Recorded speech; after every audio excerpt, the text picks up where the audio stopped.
Welcome po sa ating channel G-Trick TV. Nandito na naman tayo sa ating mga tutorial about glass and aluminum installation. Ito po ay ang jalousie glass with grills with fixed header and jump. Ito ang nakita natin.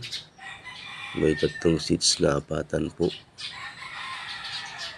Yan, may header. Header sa taas. At sa taas rin mayroon ring aluminum jalousie style. Kita natin. Ganda.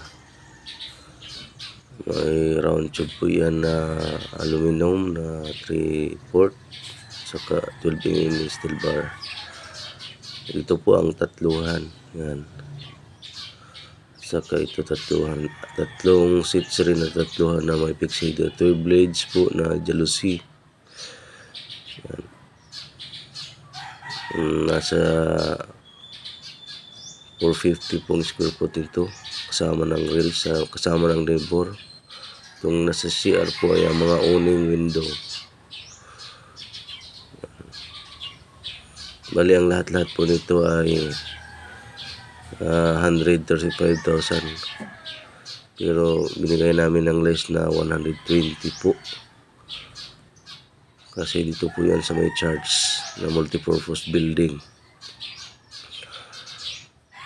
Ito po ang pinakamagandang jalousie. Kita natin sa labas. Yan, malalaki na po yan ang mga grills, round tube ng aluminum at saka with jump. Maraming salamat mga kaludes. God bless everyone.